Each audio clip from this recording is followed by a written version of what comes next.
The fields outside of Memorial Stadium were packed with red this past weekend as the Ball State Cardinals traveled to Bloomington to take on the Hoosiers. The field hockey team is off to a hot start, winning their third straight headed into Big Ten play. We've got all that and more coming up on Hoosier Sports Night.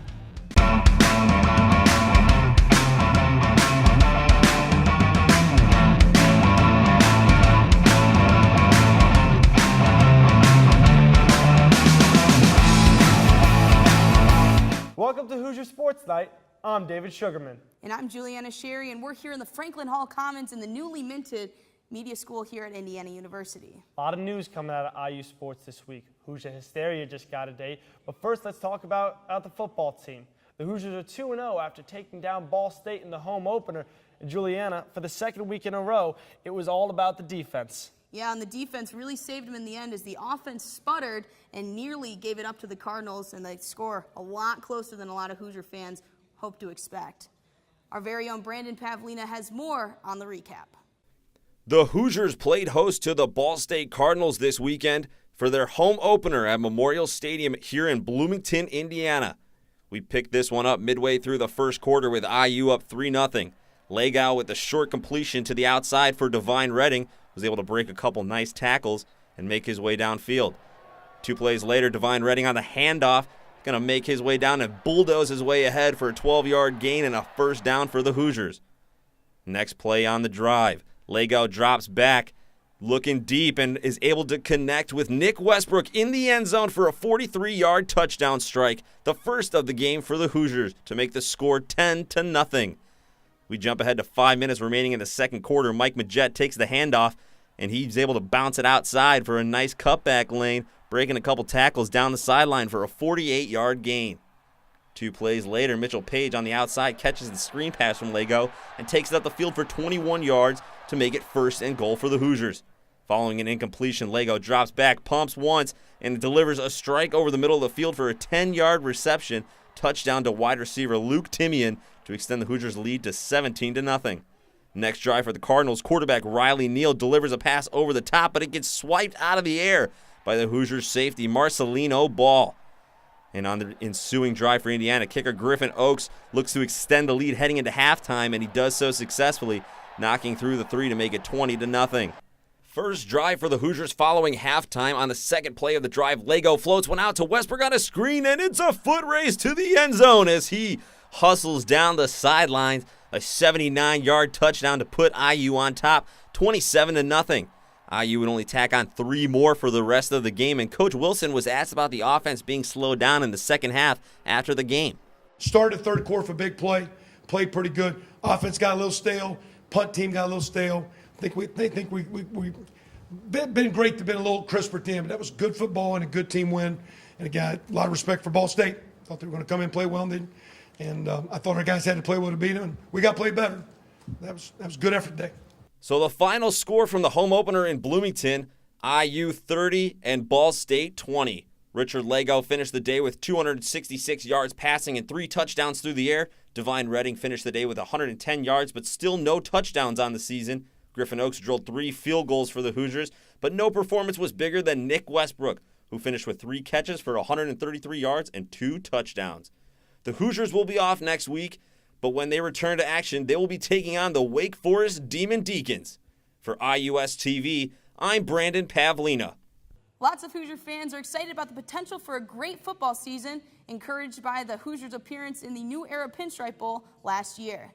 Our very own David Sugarman talked with Tricia Whitaker, an IUS TV alum, about the direction that the Hoosiers are going in. Here with IU alum Tricia Whitaker. Tricia, you covered the team a lot in your day when you were at school. What was the atmosphere and the game days like when you were here at IU? Well, when I was here at IU, game days were a little bit different than they were now because now the football team is actually pretty good. When I was at IU, we really had to try hard to make it fun because I covered a season where they went 1-11. I think the thing I remember the most is that IU may have lost some football games, but they have never lost a tailgate. The tailgates are the most fun thing that you could be a part of, especially as a student. I also remember Breakfast Club. That was a big thing because you had to wake up so early and then you still had to stay excited for the game, but tailgating and Breakfast Club gets you ready for that. I also remember just the tailgating fields being packed. I mean, they were packed. You could hardly walk through. because it was so crowded. But then during the game, I think the atmosphere was just, there was a lot of hope. There was a lot of hope, you know? Like, even if the game wasn't going how it was supposed to go, people were so hopeful. And if you do anything good at all, the crowd explodes. So that's what I remember mostly from. And now coming off a bowl game, fans may have a reason to be hopeful, yes? Yes, absolutely. They definitely have reason to be hopeful, especially after their first bowl game appearance last year since 2007, I think it was. I still think the kick was good, so I mean, I'm just going to throw that out there. But yeah, honestly, there's a lot of hope, and especially when they beat FIU. I mean, that was really an encouraging showing from the football team. I think Kevin Wilson, I really think that he is the guy to bring this team back to maybe what it was a really long time ago, and I think that he's doing a really good job. You heard it here first. Faith in Kevin Wilson, and the kick was good. David also talked with some students about their favorite IU traditions. That's a video that you can watch on our Facebook page, facebook.com/Hoosier Sports Night. Despite the 2-0 start, it hasn't been all smiles for the Hoosiers. There were multiple suspensions handed out before the opener against Florida International and several injuries this past weekend against Ball State, including star wide receiver Simi Cobbs. Now with questions at depth all around the Hoosiers roster, we sat down with IDS football beat reporters Jordan Gusky and Taylor Lehman. For the football team here at Indiana University, the offense has really been the staple of the team over the course of the last few seasons. Following the game against Ball State this past weekend, however, there are some questions that remain to be answered about the 2016 offensive unit for the Hoosiers. I think it'll affect Rich a little bit, just having an inexperienced wide receiving core, but also he's also the game manager that that they've been looking for, so he can hand off to Divine Redding or Mike Najette if he needs to. Yeah, and I mean, I believe he had 8 different people with receptions against Ball State. So whether it's a running back out of the backfield or someone in the slot or down the field, he has options. It wasn't like Simi was going to be the only guy he was going to throw to all game anyway. So I think it obviously hurt a little bit losing a number 1 guy like Simi, but Richard and even Sudfeld last year showed that IU's offense likes to spread the ball around when they pass. They don't want to hone in on one guy, so it's something that they'll work with and that they'll manage pretty well. Divine Redding is off to a hot start with 245 rushing yards in the first 2 games for the Hoosiers this season, but still without a touchdown through 2 weeks. We asked Jordan and Taylor when we might finally see Redding find his way into the end zone. I think IU's had the, like we said, that when they've gotten their touchdowns, they've come from a little bit farther out. Something that I think even they had maybe a little bit of problem last year with actually punching it in once they got inside the red zone. Yeah. But I'm sure it'll come soon. I think it just comes with getting that offense into the groove of things, into the groove of the season. I think Redding has shown in last year that he has the ability to break away for large gains and large touchdowns. So I'm sure it's coming soon. It's just a matter of opportunity and what the defense provides. Because if IU has the opportunity to throw 40-plus yard touchdown passes to Nick Westbrook, I'm sure they choose that every day than having to go 98 yards and punch it in 4 times with Redding and finally score. So I think it's just a matter of opportunity before Redding actually finally finds the end zone. Yeah, and they also have a very deep running back group. It's not always Redding that's in the backfield in the red zone. It's Mike Majette or Devontae Williams and Alex Rodriguez, Cole Guest, the true freshman. Clyde Newton. And Clyde Newton switched from linebacker to running back. They have a lot of depth there. Yeah. And so Redding doesn't necessarily, I'm sure he wants the touchdowns, but he doesn't necessarily need the touchdowns to be the running back that IU needs. Mm-hmm. And they've talked about that preseason too, that they're just going to go with what they see in the defense. And if that means Redding's going to get a lot of carries in the red zone, then he's probably going to score some touchdowns. But if not, and they're scoring big plays, then we might not see a whole lot of touchdowns out of Divine Redding, but we will see the yards and the bulk of the carries to Redding. With a bye week upcoming, the Hoosiers will have plenty of time to sort out any unanswered questions that they have from the first 2 games of the season before they have to take the field against the Wake Forest Demon Deacons on September 24th, right here in Bloomington at Memorial Stadium. Next week, we'll take a look at how Kevin Wilson feels about the early bye week and preview the matchup coming up against Wake Forest. You can listen to that game on WIUX 99.1 FM with Kevin Highland and Eddie Coten. We've been keeping our eye on the basketball season, as well as some big news coming out this past weekend. Hoosier Hysteria has been announced. It's going to take place on October 22nd. And David, how excited are you for that? It's one of the most fantastic events we have all year long in Juliana. And it's just great. We talk about these new recruits all season long, and it's finally great to see them get up and down on Assembly Hall. Yeah, it's really a great opportunity to see both the men's and the women's squads get out on the court and see how they're going to play this season. It will be the first chance that Hoosier fans will get to see the inside of the renovated home of Hoosier basketball, which will be called the Simon Scott Assembly Hall. The $45 million project includes renovated seats, club-level seating on the south side, and the new Mark Cuban Center for Sports Media and Technology. Lots of new features will keep it at one of the premier basketball facilities in the country. Joining us to talk about the newcomers on the IU basketball roster is our very own basketball reporter, Jordan Burroughs. Hey, Juliana and David, I'm glad to be here. We're glad to have you, Jordan. A lot of turnover coming from this Hoosier roster. Of course, Troy Williams, gone. Of course, Yogi Farrell, gone. Let's talk about some of the guys that are coming in, specifically the freshmen. Okay, let's bring up the recruiting class. So IU's recruiting class is ranked 17th by ESPN. That brings in 3 guards, a power forward, and a small forward. We're going to talk specifically about Curtis Jones and Deron Davis. These are 2 4-star recruits according to ESPN. Curtis Jones, a guy who reminds me of Rob Johnson from Huntington Prep, who went in there in Virginia. Thomas Bryant and Andrew Wiggins also went to Huntington Prep. He's going to be a guy that's going to be very vital to this IU Hoosiers offense. Next, Deron Davis, a guy who we have recruited for the past 3 years. Tom Crane and company are really lucky to have him be a part of the Hoosier team, and I see him as someone who can develop into that Thomas Bryant role. And Jordan, also joining the IU team are a few transfers and walk-ons. Can you give us an impact on them? Yeah, we're going to have Josh Newkirk. He is a redshirt junior. He played at Pittsburgh. Coming over here to help the IU offense and especially the defense. Look at the rest of the roster. There's Freddie McSwain. He is from Neosho Community College, that JUCO. He's looking for someone to try to be a 6th man and also impact the bench play as well. We have 2 walk-ons. Johnny Jagger. He is a guy who's filling the Harrison Diego role. Harrison transferred to Hillsdale. He wanted to get more playing time. Also, we're going to have Zach McRoberts, a guy from Carmel High School. His last year he played at Vermont. We're looking to make a big impact with these walk-ons. Jordan, great to have you on, hearing about the newcomers. We'll check back in with you when the season gets a little closer.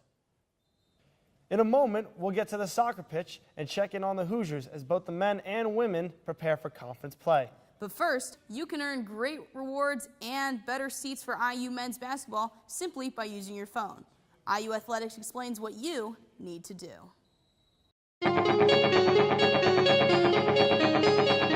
Students, download the official Crimson Guard Student Rewards app today. Attend athletic events and earn points to go shopping in the prize store and earn premium seats at basketball games. All you have to do is download the app and claim your points by checking in via your mobile phone, walking by our conveniently placed beacons, or scan your ticket at ticketed events. Download the app today and become a member of the official student section of Indiana University Athletics.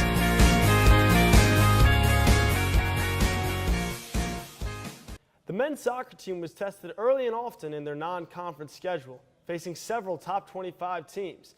They were up to the task, and the schedule hasn't let up at all since they entered Big Ten play. Indiana wrapped up its first game in conference play with a tie against Maryland. Even though the Hoosiers have never beaten the Terps in conference play, this match proved that the Hoosiers can hang with anyone. The Hoosiers took down Michigan 2-0 on Wednesday. Next up, the team travels to Northwestern this Sunday. The women split their games in Blacksburg, Virginia over the weekend, bouncing back from a tough shutout against Virginia Tech to beat James Madison. They'll travel to Northwestern on Thursday, then over to Illinois on Sunday. After winning on the road 5-0 against Missouri State, the IU women's field hockey team came back home to take on the University of New Hampshire. The Hoosiers started off slow against the Wildcats, allowing a goal in the 19th minute after UNH outshot them 11-1. However, the Hoosiers bounced back 4 minutes later with the first of 2 goals by senior defender Kate Barber. The game went to halftime tied 1-1, but right out of the gate in the second half, junior Taylor Pearson scored the game winner. Up 4-1 with 17 minutes left in the game, head coach Amanda Janney substituted in goalkeeper Katie Johnson. Against Johnson, the Wildcats mounted their comeback, scoring 2 goals in the next 10 minutes.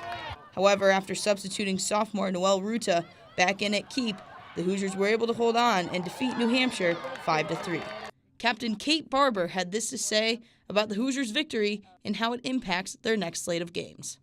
I think this weekend's going to be a really challenging weekend for us. We're playing two really great teams. Having this momentum shift in our hands is really good for us because we play really well when we do have just the connectiveness on the field, and when we play well together, we start scoring some goals, and I think just capturing this win today really gave us the winning record that we really wanted going into Big Ten play. Field hockey goes on the road this weekend, starting things off on Saturday against number 7 Maryland and ending it on Sunday against number 12 Delaware. The volleyball team brought the heat this past weekend when they went down to Florida for the FGCU Invitational. Allison Hammond led all players in kills with 13. Taylor Lebo had 5 aces and 10 digs to lead all players in this match against the Jaguars. The ladies began the season 9-0 for the 4th time in program history, but it was not meant to be extended to 10. Florida Gulf Coast gives them their first loss of 2016. Allison Hammond led all players in the 3-2 loss with 22 kills. Taylor Lebo led in aces and digs, and Jasmine McDonald led all players in blocks. Coach Dunbar's squad is back in action this weekend when they host the Hoosier Classic. These will be their last set of matches before they head into conference play. After making a splash in Rio this summer, IU Swimming Juliana will once again have the chance to compete against the best. That's right, David. The Big Ten Conference has organized a dual meet featuring current and former athletes from the Big Ten Conference who are also members of the USA national team. Current members include IU's Lily King, who will compete for the Big Ten Conference, and former Hoosier standout for the alumni side, Cody Miller, will compete representing the USA national team. This meet is slated for the end of November at the IUPUI Natatorium. Now, there's a lot going on campus this weekend, so here are some of the sports you can catch to rack up those Crimson Guard points.